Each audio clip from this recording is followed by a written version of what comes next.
The warning alarm screamed through the cockpit 3 seconds before impact. Lieutenant Jake Morrison barely had time to grip the control stick before his scout ship slammed into the atmosphere of Kepler 442b. The hull shrieked as friction tore at the metal plating. Jake fought to level out the descent, but the starboard engine was already dead, trailing black smoke behind him like a funeral banner. He had been mapping the outer systems when the debris hit him. Someone had been testing orbital weapons nearby, and the scattered fragments had shredded his ship before he even knew they were there. Now he was falling toward a planet that had died 1,000 years ago. And there was nothing he could do but try to survive the landing. The ground rushed up to meet him. Red sand stretched in every direction, broken only by jagged rocks and the twisted remains of ancient structures. Jake pulled back hard on the stick, using the last of his fuel to slow the descent. The ship hit once, bounced, and then plowed through the sand for 200 meters before finally stopping. Jake sat in the sudden silence, his hands shaking on the controls. His breathing was too loud in the quiet cockpit.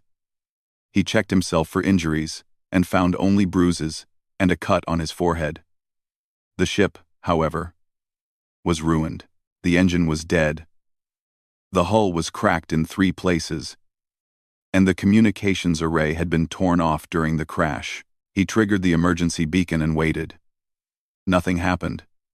The planet's magnetic storms were interfering with the signal.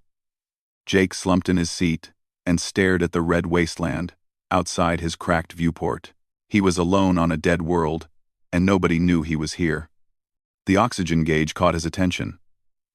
The ship's life support was damaged and leaking air. He had maybe 6 hours before the cabin pressure dropped to dangerous levels. Jake grabbed his emergency pack and forced open the damaged airlock. The air outside was thin but breathable in the valleys where ancient terraforming equipment had left pockets of atmosphere. He would have to find shelter soon. Jake walked across the sand, his boots sinking with each step. The sun overhead was a pale yellow disk that gave little warmth. In the distance, he could see the wreckage of other ships. Some human, some alien. This system had been a battlefield once, before both sides agreed it was not worth fighting over a corpse of a planet. He spotted a larger wreck half buried in a sand dune.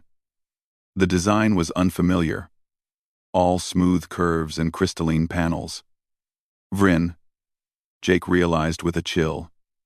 The enemy, but the ship looked mostly intact, which meant it might have working life support. He approached carefully, his hand on the pistol at his hip. The entry hatch was open, sand piled against the threshold. Jake climbed inside, his eyes adjusting to the dim interior. The ship was bigger than it looked from outside, with corridors branching in multiple directions. Emergency lights flickered along the walls, casting strange shadows. Someone had activated the backup power recently. Jake froze. If the backup power was on, someone else was here. He moved deeper into the ship, following the sound of labored breathing. In what looked like a cargo hold, he found the source. A Vryn warrior lay pinned under a collapsed support beam, blue blood pooling on the floor around it. The creature's crystalline exoskeleton was cracked in several places, and one of its 4 arms hung at an unnatural angle. The alien's eyes opened when Jake approached. They were large and multifaceted, like an insect's, but filled with an intelligence that was disturbingly human. The Vryn tried to reach for a weapon on its belt, but the movement made it cry out in pain. Jake's first thought was to leave. The Vryn had destroyed human colonies. They had killed thousands of people. This one deserved to die here, alone and in pain, but Jake did not move. He stared at the trapped alien and thought about the 6 hours of oxygen he had left in his crashed ship. He thought about the empty desert outside and the magnetic storms that would prevent any rescue for days, maybe weeks. He thought about dying alone on this dead planet. The Vryn was watching him with those strange eyes. It said something in its clicking, chittering language. Jake did not understand the words, but he understood the tone. It was afraid. Jake made his decision. He holstered his pistol and knelt beside the alien. The Vryn tensed, clearly expecting violence, but Jake ignored its reaction. He examined the support beam and calculated the weight. It was too heavy to lift alone, but if he used leverage, He might be able to shift it enough for the alien to pull itself free. He found a metal pipe in the debris and wedged it under the beam. The Vryn watched him work. Its breathing rapid and shallow. Jake could see its translator device hanging from its belt, cracked but still blinking with power. Jake positioned himself at the pipe and looked at the alien. He pointed at the beam, then at the Vryn, then made a pulling motion. The alien seemed to understand. It nodded, a gesture that was apparently universal. Jake counted to 3 and pushed down on the pipe with all his strength. The beam shifted slightly. The Vryn scrambled backward, dragging itself free with its 3 working arms. Blue blood left a trail across the floor. The alien collapsed against the far wall, gasping. Jake let the beam drop back into place. He was breathing hard from the effort. The Vryn stared at him. Clearly confused about why a human would help, Jake pointed at himself. "Jake," he said slowly. The alien hesitated, then reached for its translator. It pressed a button, and the device crackled to life. When the Vryn spoke again, the translator converted the clicks and whistles into broken English. "Why help?" the alien asked. Its voice through the translator was flat and mechanical, but the question was clear enough. Jake looked around the cargo hold, at the functioning lights and the hum of life support in the walls. "Because I need this ship to survive," he said honestly. "And you need medical help. We both die alone, or we both live together." The alien was silent for a long moment. Then it spoke again, and the translator converted its words. "I am Kael Thar, warrior of the Vryn Collective." "Lieutenant Jake Morrison," Jake replied. "Human Survey Corps." They stared at each other across the cargo hold. Enemies by birth, survivors by necessity. Jake could see the pain in Kael Thar's eyes, but also the intelligence. The alien was calculating odds just like he was. Finally, Kael Thar made a gesture with its good hand, something that might have been acceptance. "Truce," the translator said. "Until rescue." Jake nodded. "Until rescue." He opened his emergency medical kit and approached the wounded alien. Kael Thar tensed but did not try to stop him. Jake had no idea if human medicine would work on Vryn biology, but he had to try. He sprayed antiseptic foam on the worst of the cracks in the exoskeleton and wrapped the broken arm in a pressure bandage. Kael Thar watched his every move with those unsettling eyes. When Jake finished, the alien spoke again. "Strange. Humans show mercy to enemies." Jake packed away his medical supplies. "We show mercy to anyone who might help us survive," he corrected. Nothing more, but as he said the words, he wondered if they were completely true. He had saved the alien before calculating the benefits, acting on instinct rather than logic. Maybe humans were strange. Maybe that was not such a bad thing. Kael Thar pointed toward the front of the ship. "Life support functions. Enough for 2. 8 days maximum. 8 days." Jake's distress beacon would need at least 10 days to punch through the magnetic storms. They would run out of air before help arrived. He looked at the alien and saw the same realization in its eyes. They were not saved. They had only delayed the inevitable. "Then we better figure out how to make it last longer," Jake said. Kael Thar made a sound that might have been agreement or might have been pain. "Yes. Work together." Strange. Jake could not argue with that. Yesterday, he would have shot a Vryn on sight. Today, he was making plans to keep one alive. War made people into enemies. Survival, it seemed, could make enemies into something else entirely. The question was whether they would live long enough to find out what that something else might be. 3 days had passed since the crash. Jake sat in front of a tangle of wires and circuits, trying to repair the life support system's air recycler. His hands were steady despite the exhaustion pulling at his body. Sleep came in short bursts, never more than a few hours at a time. He could not afford to trust Kael Thar completely. Not yet. The alien worked across the cargo hold, sorting through supply containers with its 3 functional arms. The 4th arm remained bound and mostly useless. Kael Thar moved carefully, pain evident in every motion, but it never complained. The Vryn did not seem to believe in complaining. "Filter is blocked," Jake said, more to himself than to his companion. He pulled out a clogged component and examined it in the dim light. The filter was designed for Vryn biology, which processed oxygen differently than humans. No wonder the system was struggling to support them both. Kael'thar approached and looked over his shoulder. The alien smelled strange, like metal and something sweet that Jake could not identify. "Can repair?" the translator asked in its flat voice. "Maybe," Jake said. He grabbed his multi-tool and started taking apart the filter assembly. "I need to modify it to handle both our respiratory outputs. It was not designed for that." "Humans adapt technology well," Kael'thar observed. "Vryn do not think this way. We build correctly first time."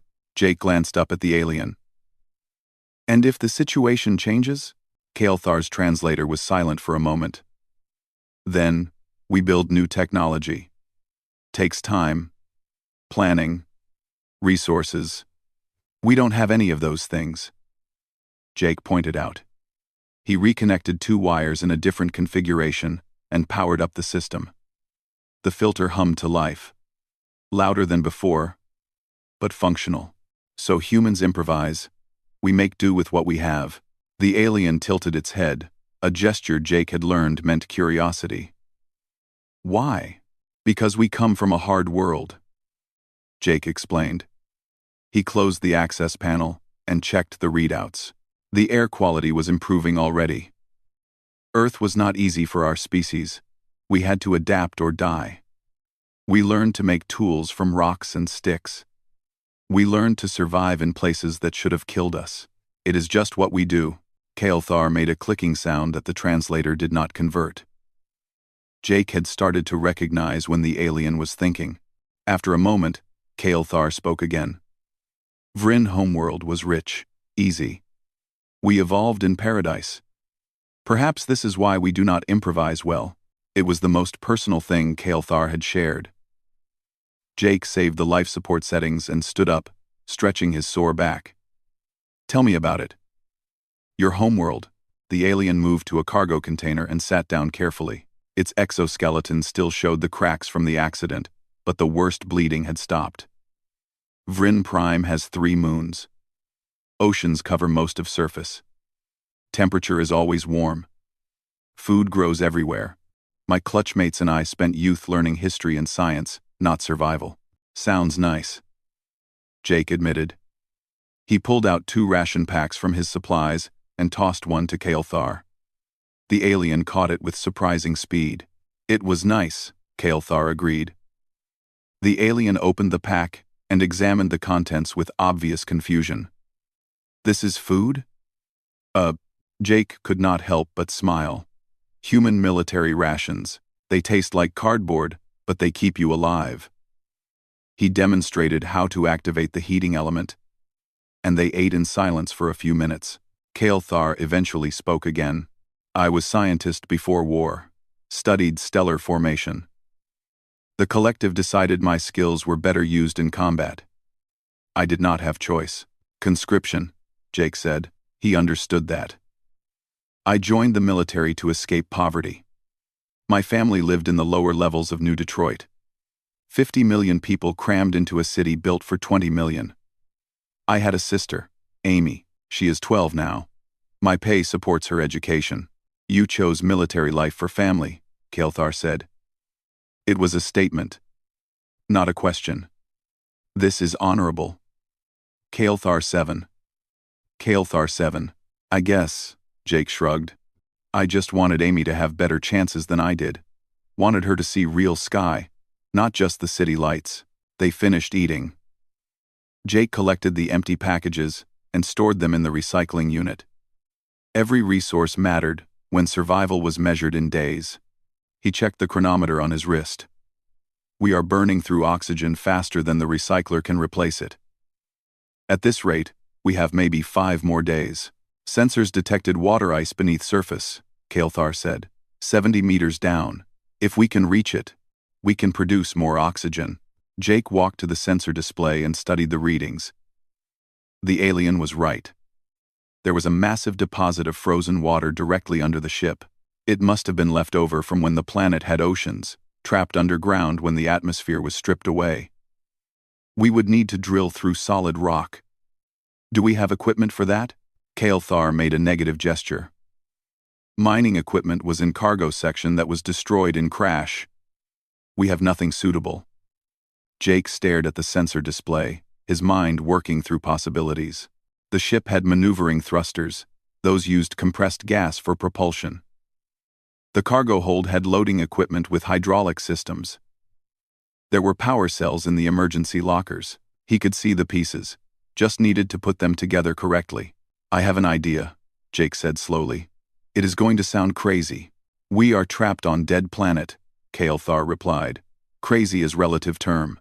Jake spent the next hour explaining his plan. He would remove the nozzle assembly from one of the maneuvering thrusters and attach it to a makeshift frame. By using the loading equipment's hydraulic arm for stability and the power cells for sustained energy, he could create a crude but effective drill. It would be loud, inefficient, and probably dangerous, but it should work. Kael'thar listened to the entire explanation without interrupting. When Jake finished, the alien was silent for a long moment. Finally, it spoke. This plan requires combining 3 different systems in ways they were not designed for. Chances of success are perhaps 30%. Chances of catastrophic failure are high. Do you have a better idea? Jake asked. No, Kael'thar admitted. Vryn engineers would spend weeks planning such modification. Testing. Calculating risks. We don't have weeks, Jake said. We have 5 days, and that is if nothing else breaks down. The alien made a sound that might have been laughter. The translator did not convert it. Humans are either very brave or very foolish. Humans now town are wasted gluving. Usually both, Jake agreed. Are you going to help me? Kael'thar stood up, its movement still pained but determined. Yes, your plan is insane, but insane is better than death. They worked through the night and into the next day.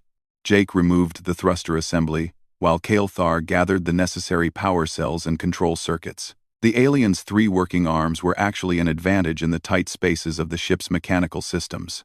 They communicated with gestures and short phrases, developing a wordless efficiency. Jake welded the frame together using a plasma torch he found in the ship's repair locker. The work was delicate and dangerous. One mistake could puncture the hull or damage their only working thruster. Sweat dripped down his face as he worked, his hands steady despite the pressure. Kael'thar watched him work with obvious fascination. You do not hesitate, the alien observed. You see problem, and immediately begin solving it. Hesitation gets you killed, Jake said. He checked the weld integrity and nodded to himself. It would hold. My instructors taught me that in basic training, when things go wrong, you act. Thinking comes second. Vryn are taught opposite, Kael'thar said. Think first. Act only when certain of success. How is that working out for your species? Jake asked. He meant it as a joke, but Kael'thar's response was serious. We are losing war, the alien said quietly. Human tactics are unpredictable. We calculate best strategy, but humans do unexpected things. Our commanders cannot adapt quickly enough. Jake paused in his work. It was the first time Kael'thar had admitted the Vryn were struggling. Is that why you want to learn about humans? Military intelligence? No, Kael'thar said. The alien's large eyes met Jake's. I want to understand because you saved my life. You had no reason to help me. Your species gains nothing from my survival, yet you acted without thought, without calculation. This confuses me. Jake set down his tools. I acted because it was the right thing to do. Because leaving you to die would have made me less human. He thought about how to explain it better. My sister Amy once found an injured bird in our apartment building. It had flown into a window and broken its wing. She spent 3 weeks caring for it, feeding it, keeping it safe. Our mother told her it was just a bird, that it did not matter, but Amy said it mattered to the bird. Your sister is wise, Kael'thar said. She is 12, Jake replied. But yeah, she is smarter than most adults I know. They returned to work. By the end of the second day, the drill was assembled. It looked like something from a nightmare, all exposed wiring and mismatched components. But the test activation showed it would function. The bit spun at high speed, hot enough to melt rock. Moment of truth, Jake said. He positioned the drill over the spot where the sensors showed the ice deposit was closest to the surface. Kael'thar stood at the controls, ready to adjust power levels as needed. Jake activated the drill. The sound was deafening in the enclosed cargo hold. The bit bit into the floor, sending sparks and molten metal flying. Jake guided it carefully, watching the depth gauge. 10 meters. 20. 30. The drill bit suddenly lurched, and Jake had to fight to keep it stable. Power spike, Kael'thar called out. Compensating. 50 meters. 60. The frame started to vibrate dangerously. Jake's arms ached from holding it steady. 70 meters. The drill bit punched through into empty space, and suddenly water vapor burst up through the hole. Jake shut down the drill and stumbled back. The vapor quickly condensed in the cold air, forming ice crystals that sparkled in the emergency lights. We did it, Jake said, hardly believing it. We actually did it.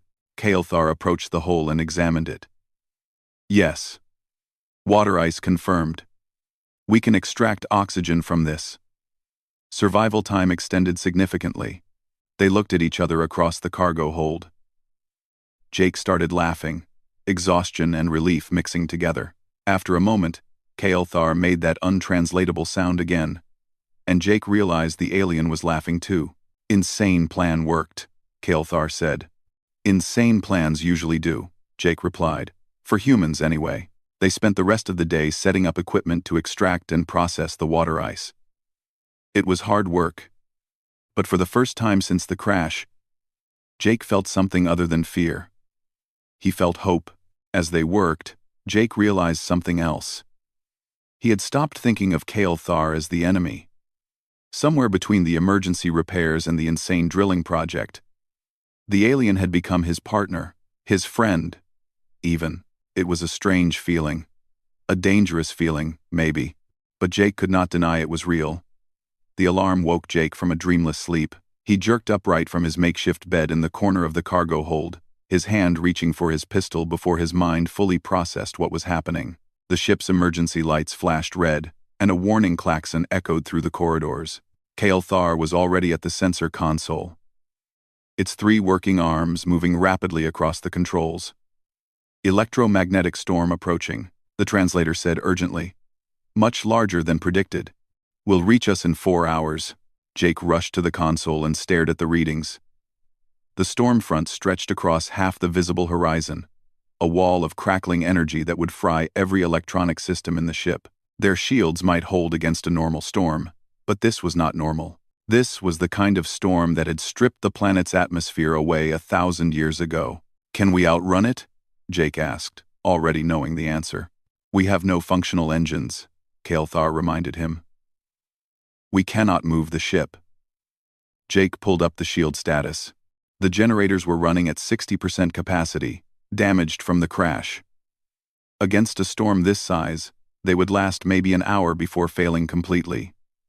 We need to reinforce the shields. How? Kael'thar asked. We have no spare parts. No time to fabricate new generators. Jake's mind raced through possibilities. They could reroute power from non-essential systems, but that would only buy them minutes. They could try to ride out the storm in the emergency pod, but that meant abandoning the life support systems they had spent days repairing. Without those systems, they would die slowly instead of quickly. The hull plating, Jake said suddenly. If we strip plating from the non-critical sections and weld them over the shield generators, it might provide enough physical protection to keep them running longer. Kael'thar turned to look at him. That would take hours of work. Welding in thin atmosphere. Exposure to radiation. And success is not certain. Do you have a better plan? Jake shot back. The alien was silent. Finally, Kael'thar spoke. No. We work together. Fast. They split the tasks. Jake would handle the welding work outside, while Kael'thar recalibrated the shields from inside. It was dangerous for both of them, but there was no choice. Jake suited up in his emergency gear, which was designed for short spacewalks, but would have to do. Kael'thar gave him a plasma cutter and a portable welding unit. Jake stepped out through the airlock into the thin atmosphere of the dead planet. The wind was already picking up, carrying red sand that stung his exposed faceplate. In the distance, he could see the storm approaching like a living wall of purple lightning. It was beautiful and terrifying at the same time. He climbed onto the hull of the ship, his magnetic boots keeping him attached to the metal surface. The shield generators were located in 3 different spots along the ship's spine. Jake would need to cover all of them to have any chance of success. He started with the nearest generator.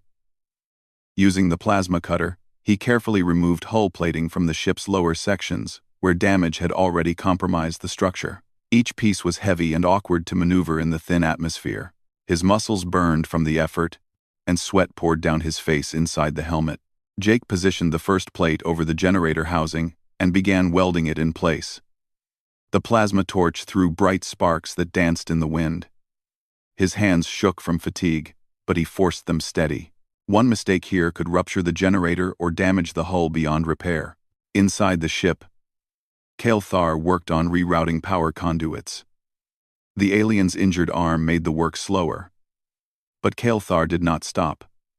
Through the comm link in Jake's helmet, he could hear the alien's labored breathing and occasional pained clicks that the translator did not convert. 2 hours passed. Jake finished the first generator and moved to the second. The storm was much closer now. Close enough that he could feel the static electricity in the air. His hair stood on end inside his helmet, and the metal of the ship hummed with building charge.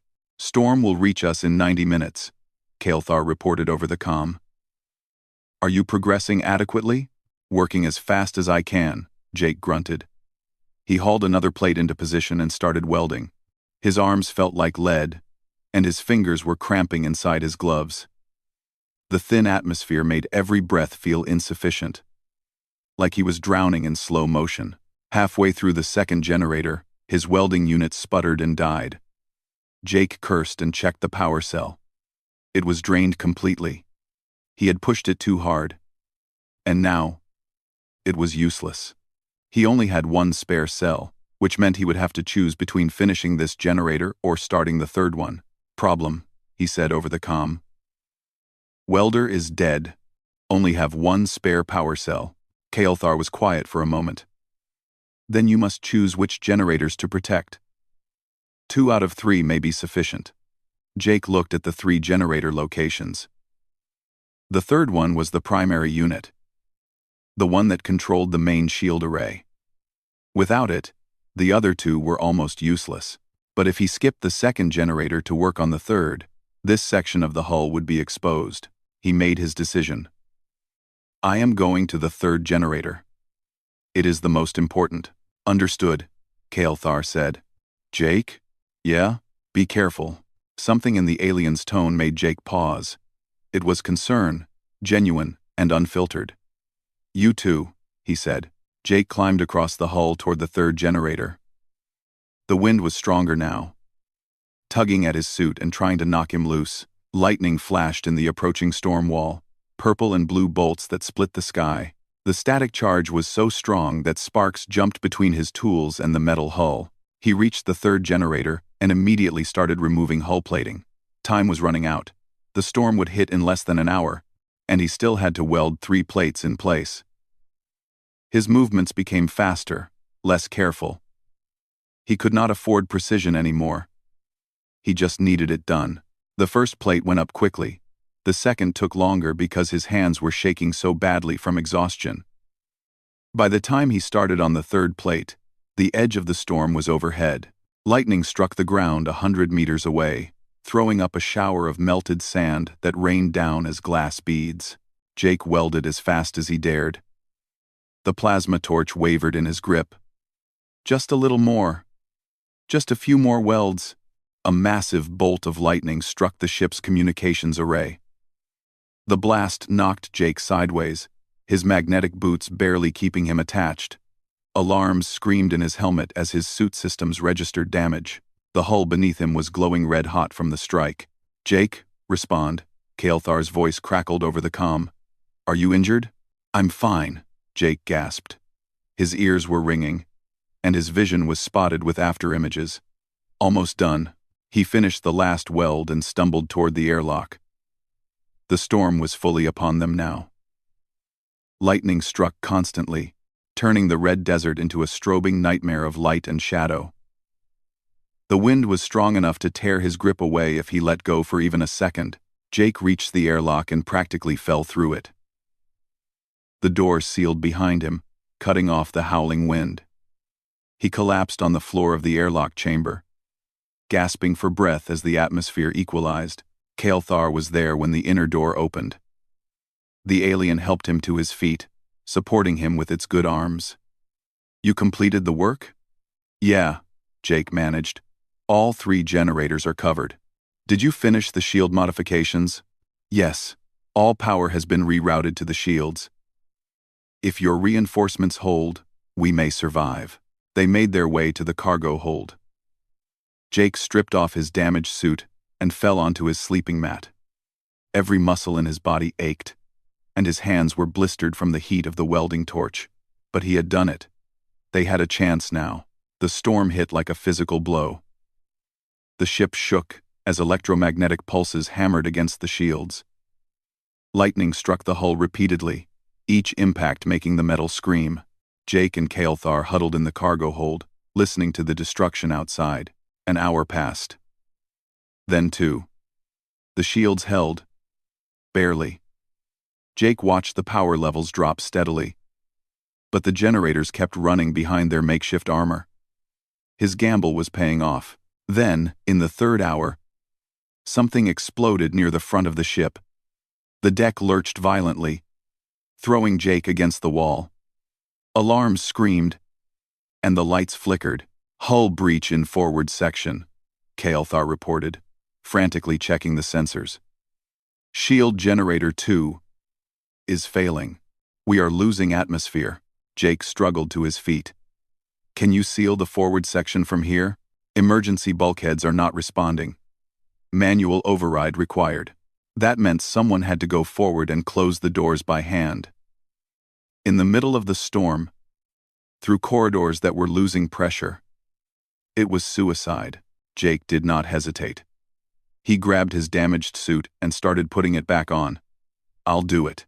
Kael'thar grabbed his arm with surprising strength. "No, too dangerous.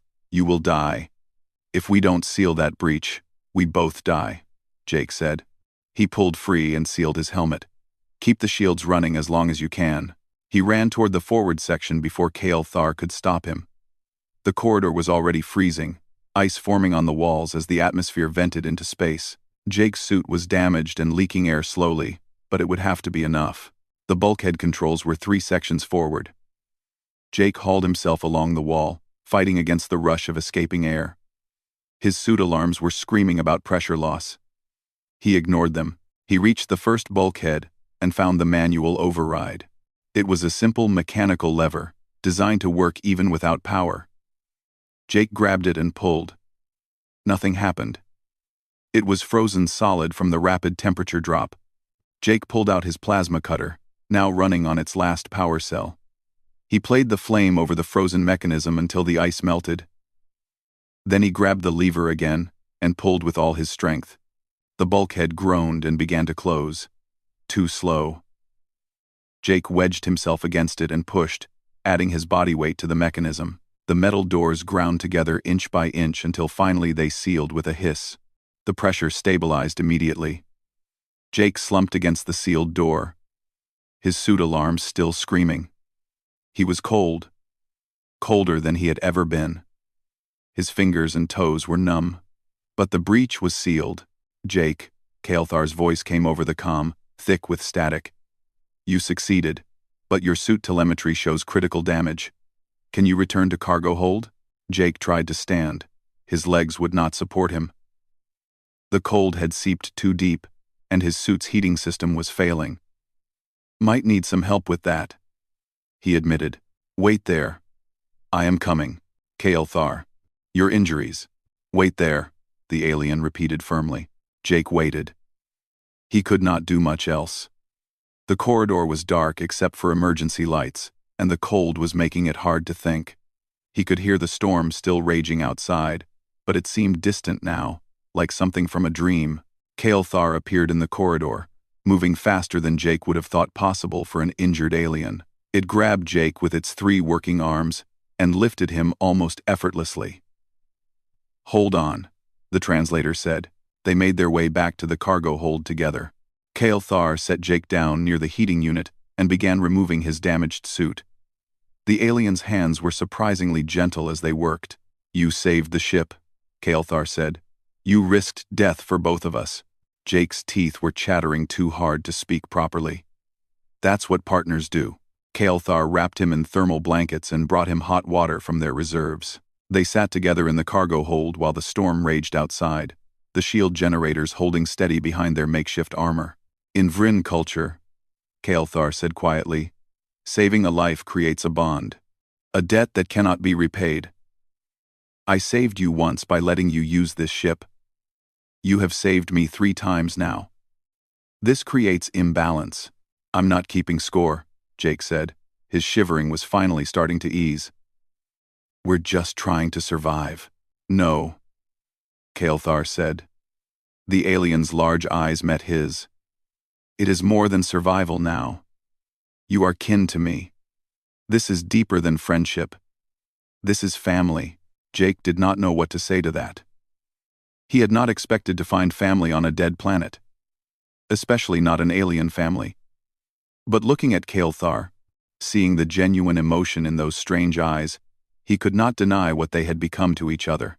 Family, he agreed finally. Yeah, I guess we are. They sat together in the warm cargo hold and waited for the storm to pass. Outside, lightning still tore the sky apart. But inside, 2 enemies, who had become friends, who had become family, held on to the hope that they might see home again. The storm had passed 2 days ago, leaving the ship battered but functional. Jake sat at the communications console, watching the signal strength meter slowly climb as the atmospheric interference cleared. They had been stranded for 8 days now, and for the first time, there was real hope of rescue. Kael'thar worked nearby, inventorying their remaining supplies. The alien moved better now, its injuries healing faster than Jake had expected. The broken arm was still bound, but Kael'thar could use it for light tasks. They had settled into an easy routine over the past days, working together without needing many words. The console beeped. Jake leaned forward, his heart racing. I have something. 2 signals, actually. Kael'thar was at his side immediately. Human or Vryn? Both, Jake said, his excitement fading into concern. He pulled up the data. A human cruiser, the Defiant, and a Vryn recovery vessel, the Korneth. They are both heading this way. They will arrive within hours of each other. They stared at the screen in silence. The implication was clear. If both ships arrived at the same time, they would not be focused on rescue. They would be focused on each other. This dead planet would become a battlefield, and Jake and Kael'thar would be caught in the middle. We must warn them, Kael'thar said. Tell them not to engage.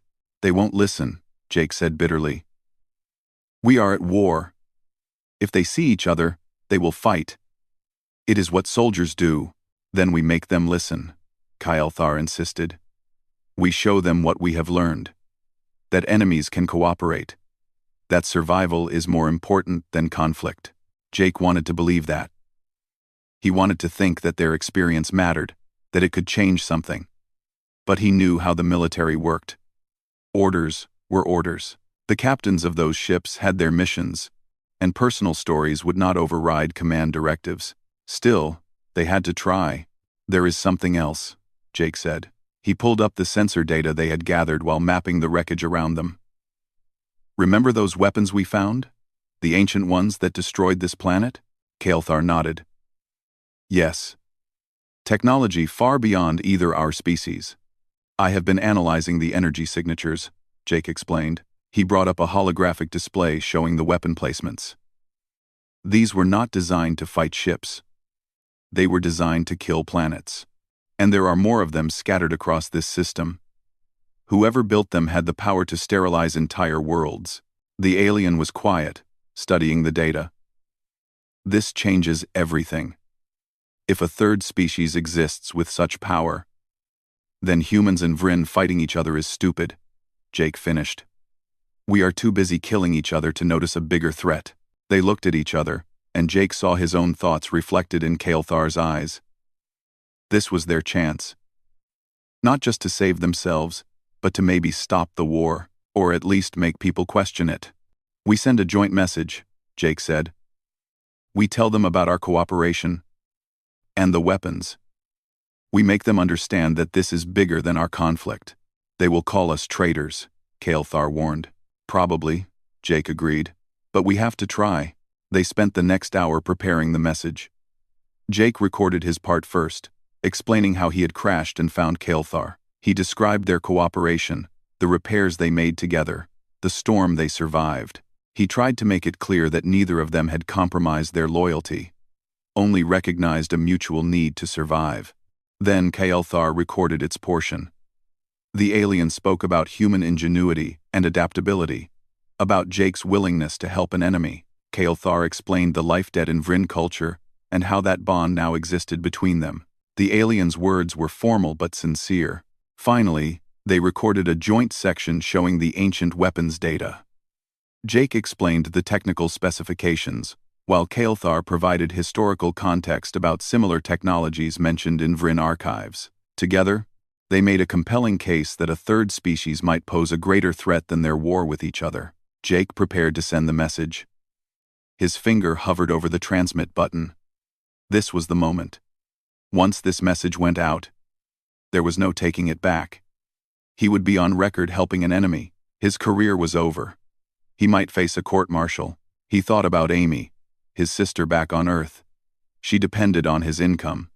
If he lost his position, what would happen to her? But then he thought about all the other Amys across human space.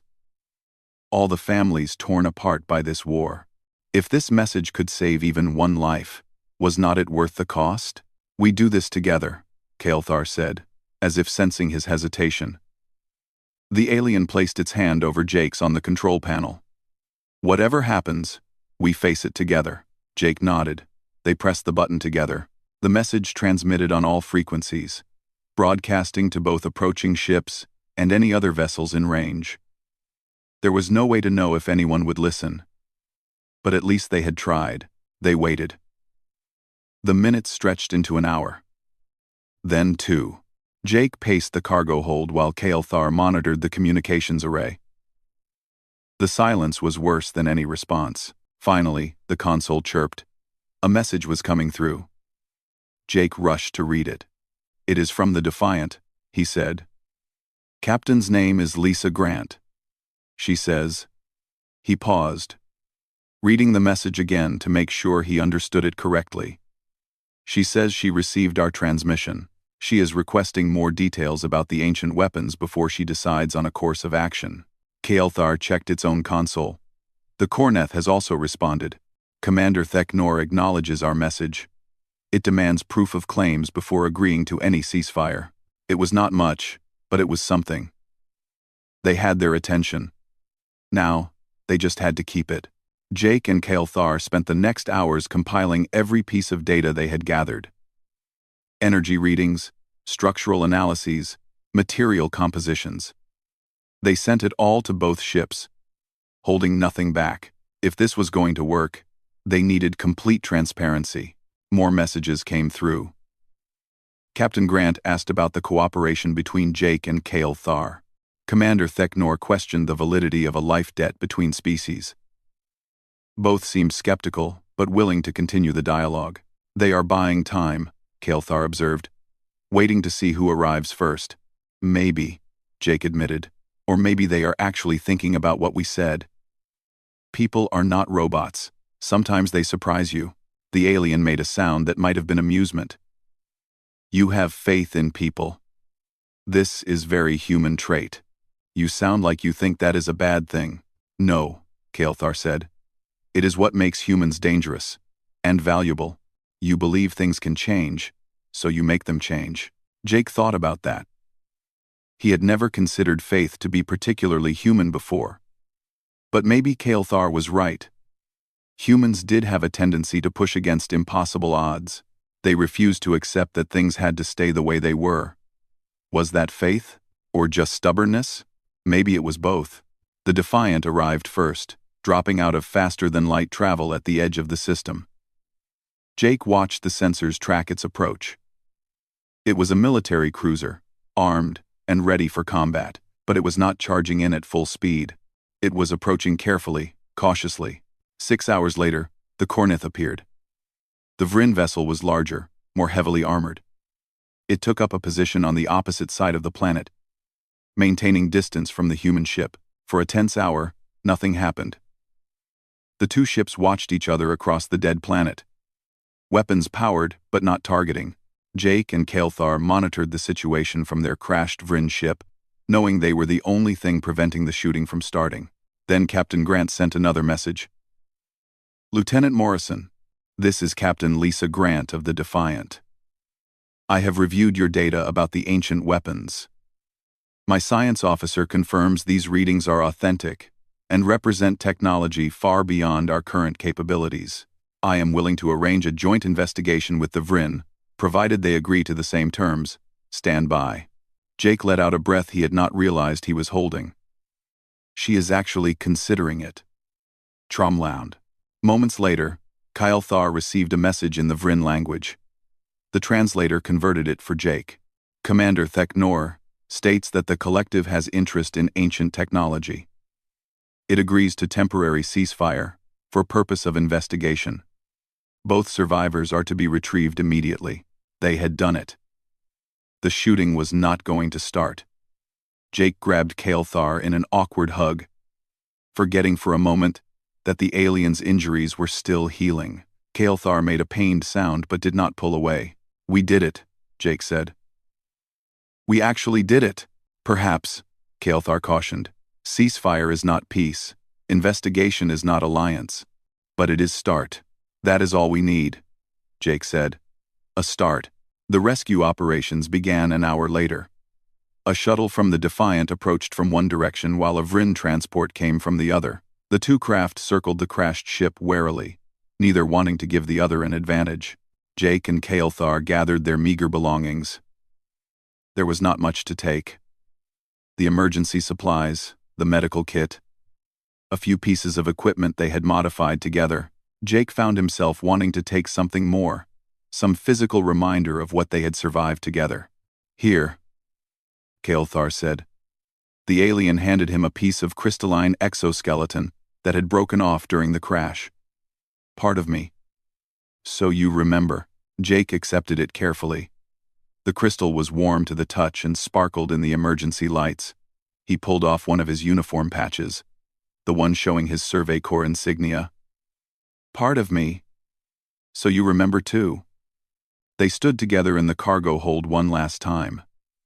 This space had been their whole world for 8 days. It had been their prison and their refuge, the place where they learned to trust each other. Now they were leaving it behind. What happens next? Jake asked. We go home, Kael'thar said. We report what we learned. We face consequences of our choices. And then, the alien looked at him with those large, strange eyes. And then we hope that our example means something. That other humans and Vryn see what we accomplished, and question if war is necessary. We cannot force change. We can only show that change is possible. The airlocks cycled open. Human soldiers in combat armor entered from one side, while Vryn warriors in ceremonial gear entered from the other. Both groups stopped when they saw Jake and Kael'thar standing together in the middle of the cargo hold. Jake straightened to attention and saluted the human sergeant. Kael'thar made the equivalent Vryn gesture to its warriors. But neither of them moved apart. They remained side by side, making it clear without words that they were leaving together. Captain Grant's voice came over the comm. Lieutenant Morrison, we are glad to see you alive. Please proceed to our shuttle for debrief and medical evaluation. Commander Theknor's message followed in Vrin. Warrior Kale Thar, the collective welcomes your return. Board our transport immediately for examination and report. Jake looked at Kale Thar. The alien looked back at him. They had known this moment was coming. But that did not make it easier. They were being separated. Returned to their respective sides, the partnership that had saved them both was ending. Until we meet again, Jake said quietly. Until we meet again, Kale Thar repeated. Brother. They clasped hands one final time, Human and Vrin, enemies who had become family. Then Jake walked toward the human shuttle while Kale Thar moved toward the Vrin transport. Both of them looked back once before boarding. Jake sat in the shuttle as it lifted off, watching through the viewport as the crashed ship grew smaller below them. Somewhere in the other transport, Kale Thar was doing the same thing. They were going home. But home would never be quite the same. They had changed too much, learned too much. The question now was whether anyone else would learn from their example, or if their sacrifice would be forgotten in the endless momentum of war. The interrogation room on the Defiant was cold and sterile. Jake sat alone at a metal table, still wearing the dirty flight suit he had worn for 8 days on the dead planet. They had given him food and water, treated his injuries, but they had not let him rest. The questions started immediately. 3 officers took turns questioning him. They asked about every detail of his time with Kale Thar. What did they talk about? What did the alien reveal about Vrin technology? Did Jake share classified information? The questions went on for hours, each one designed to find evidence of betrayal. Jake answered honestly. Yes. He had cooperated with the enemy. Yes. He had shared human engineering techniques. Yes.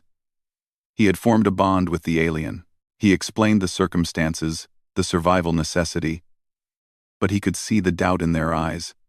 Some of them thought he had been weak. Others thought he was a traitor. Only Captain Grant seemed to understand. She sat in on the final session.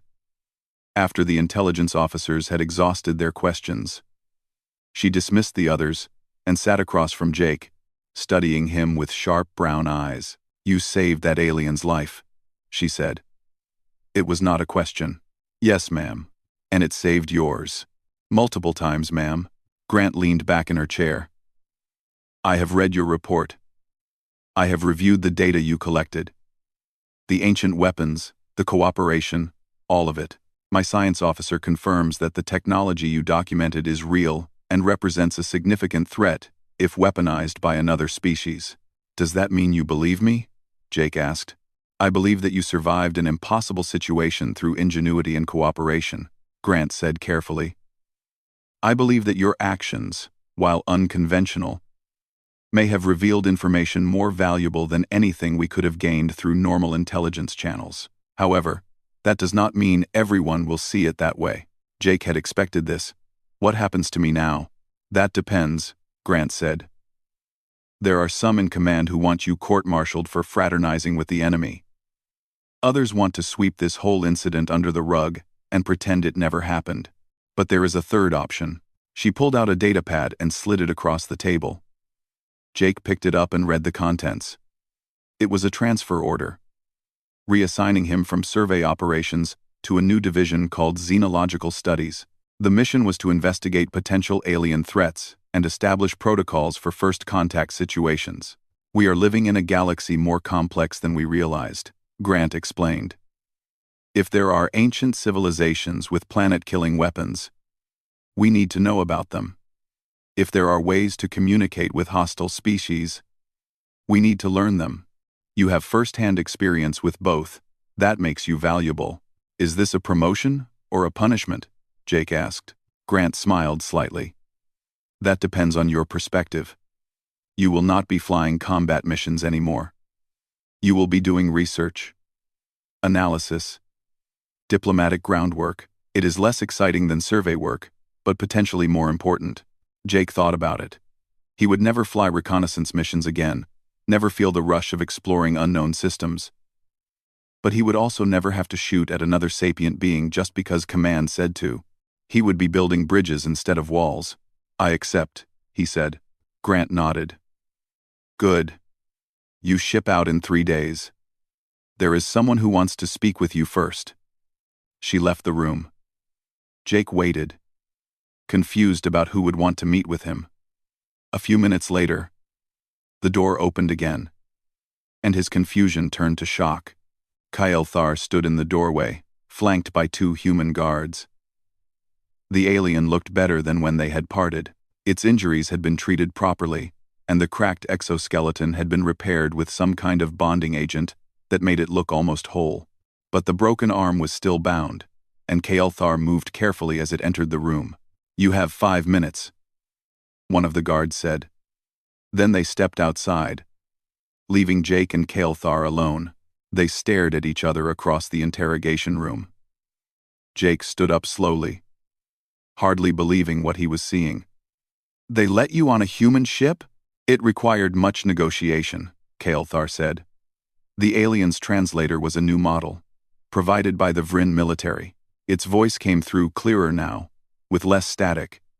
I told them I needed to see you, to fulfill obligation of life debt. They eventually agreed, with conditions. What kind of conditions? Armed escort, limited time, full monitoring of conversation. Kael'thar gestured at the obvious cameras in the corners of the room. But they agreed. This is progress. Yes? Jake laughed, feeling some of the tension leave his body. Yeah, I guess it is. He walked around the table and offered his hand. Kael'thar took it in the human custom they had practiced on the dead planet. How are they treating you? Jake asked. With suspicion, Kael'thar admitted. The collective is uncertain what to do with me. I violated protocols by cooperating with enemy. But I also gathered valuable intelligence about human capabilities. Some want me executed. Others want me promoted. Politics is complicated. Tell me about it. Jake said. They are reassigning me. Xenological Studies Division. I will be researching alien threats and diplomatic protocols. I too have been reassigned, Kael'thar said. I am now liaison to Joint Research Project investigating the ancient weapons. The collective decided my experience with humans makes me qualified for this role. Jake felt his heart skip. Wait, does that mean? Yes, Kael'thar said. And Jake could swear the alien was smiling, even though it had no mouth in the human sense. We will be working together. 1. The joint expedition to the dead planet leaves in 3 months. You will lead human contingent. I will lead Vryn contingent. Together, we investigate the ancient site. Jake sat down heavily, overwhelmed by the news. After everything, after the separation and interrogation and doubt, they were being given a chance to continue what they started. It seemed impossible, but here was Kael'thar, standing in front of him, making it real. They are actually going to let us work together? Jake asked. Not easily, Kael'thar warned. There will be rules, restrictions. Many people on both sides will oppose this. But enough leaders see the value in our cooperation. The ancient weapons are too important to ignore, and our survival story has become known. Some call us traitors, but others call us heroes. This is more than we expected. Yes? Yeah, Jake agreed. A lot more. They talked for the remaining minutes, catching up on what had happened since their separation. Kael'thar had been questioned extensively. Just like Jake, the alien had stood firm in its account, refusing to apologize for choosing survival and cooperation. Some Vryn officials had been impressed by this demonstration of strength, others had been scandalized. The guard knocked on the door. Time is up, Kael'thar stood. I must return to Vryn custody. But we will see each other again. In 3 months. On the dead planet. This time, with support and resources. This time, without crashing, Jake added. This would be preferable. Kael'thar agreed. The alien moved toward the door, then paused and looked back. Jake, thank you. For what? For seeing past uniform, for seeing person inside. Kael'thar touched the human insignia patch Jake had given it. now attached to a cord around its neck. Not many would do this. Humans are strange species. This is why you will survive. Why you will succeed. You adapt. You change. You refuse to accept things as they are. We are stubborn, Jake said, sometimes too stubborn for our own good. Perhaps, Kael'thar said, but sometimes stubborn is what universe needs. The guards escorted Kael'thar out. Jake watched the alien go, feeling the now familiar mixture of sadness and hope. They were being separated again. But this time, there was a reunion planned. A mission. A purpose. 3 days later, Jake shipped out to the Xenological Studies headquarters on Europa Station. The facility was small, tucked into the ice of Jupiter's moon, staffed by scientists and researchers, rather than soldiers. Jake felt out of place at first, surrounded by academics who spoke in technical jargon he barely understood, but they welcomed him. The director, a woman named Dr. Helen Martinez, shook his hand warmly. You are the man who survived 8 days with a Vryn warrior. That is exactly the kind of field experience we need here. In 70, Jake spent the next months learning. He studied xenobiology, cultural anthropology, linguistic theory. The work was harder than flying combat missions, in its own way, but it was also rewarding. He was building knowledge instead of destroying enemies. He recorded regular messages to Amy, his sister back on Earth. He told her about the academy, about learning alien languages, about preparing for the joint expedition. Amy wrote back with enthusiasm, asking questions about alien cultures and begging for details about what space exploration was really like. Jake's sacrifice was paying for her education now. Just as he had hoped, she was thriving. The months passed quickly. Jake prepared his team for the expedition, selecting scientists and engineers who could work in harsh conditions. He reviewed the mission parameters dozens of times, memorizing every detail. This had to go perfectly. This was not just about research. This was about proving that humans and Vryn could work together effectively. Finally, the departure date arrived. Jake and his team boarded a modified research vessel called the Discovery. It was armed, but designed for exploration rather than combat. They traveled to the rendezvous point near the dead planet, where they would meet the Vryn expedition. The Vryn ship arrived exactly on schedule. It was elegant in design, all smooth curves and crystalline viewports. The two vessels docked carefully, and a connection tunnel was established between them. Jake stood at the airlock, his team behind him. His heart was pounding, though he tried to keep his expression neutral. 3 months had passed since he last saw Kael'thar. Would the alien be the same? Would their bond have weakened with time and distance? The airlock cycled open. Kael'thar stood on the other side, wearing formal Vryn expedition gear that somehow made the alien look both more and less familiar. Their eyes met across the connection tunnel. "Hello, Jake," the translator said. "Hello, Kael'thar," Jake replied. They approached each other and shook hands, human and Vryn custom combined. Behind them, their respective teams watched with varying degrees of curiosity and suspicion. This was the moment, the first official human-Vryn cooperation in a century of conflict. "Ready to go back?" Jake asked. "Ready," Kael'thar confirmed. "This time we do it properly." The joint expedition descended to the planet's surface in a convoy of shuttles, human and Vryn craft flying in formation. They landed near the ancient weapons site, far from where Jake had crashed months ago. Temporary habitats were established, labs were set up, security perimeters were defined. Jake and Kael'thar stood together on a ridge overlooking the excavation site. The ancient structures rose from the red sand like teeth, metal that had survived 1,000 years of exposure. Somewhere below was technology that could destroy worlds. Technology neither humans nor Vryn understood. "What do you think we will find?" Jake asked. "Questions," Kael'thar said. "Many questions.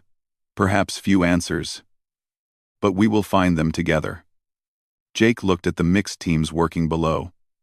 Human engineers worked alongside Vryn scientists. Language barriers were slowly overcome. Initial suspicions were gradually replaced with professional respect. It was not perfect.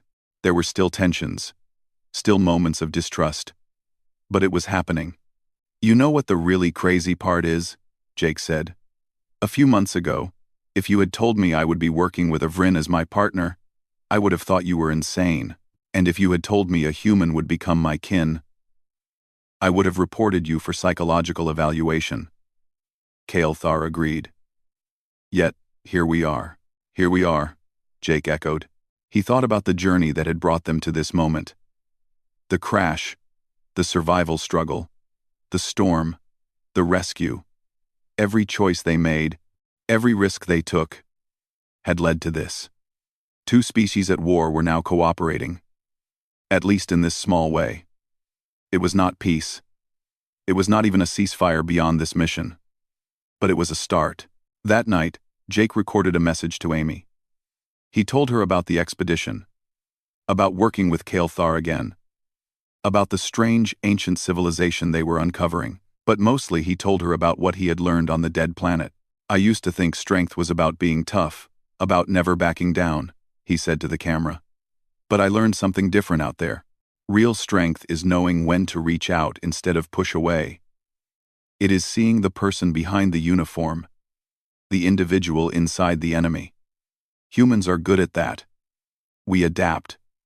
We connect. We find common ground even in impossible situations. That is our real superpower, Amy. Not our weapons, or our ships, or our technology. It is our refusal to give up on the possibility that things can be better. He sent the message and went to sleep in his habitat. Outside, human and Vryn guards patrolled the perimeter together. An arrangement that would have been unthinkable a year ago. Inside the labs, mixed teams analyzed data and made discoveries neither species could have achieved alone. And somewhere in the Vryn habitat, Kael'thar recorded its own message to the collective, telling them about human adaptability and courage, about a species that refused to accept that enemies had to stay enemies forever. The expedition would last 6 months. In that time, they would uncover evidence of a civilization that had existed millions of years before humans or Vryn evolved. They would find technology that challenged their understanding of physics. They would make discoveries that would occupy scientists for decades. But the most important discovery had already been made.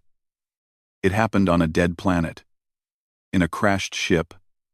Between two individuals who should have been enemies, they discovered that cooperation was stronger than conflict, that understanding was more powerful than hatred, and that sometimes the bravest thing you could do was extend your hand to someone on the other side. Jake Morrison and Kael'thar did not end the human-Vryn war.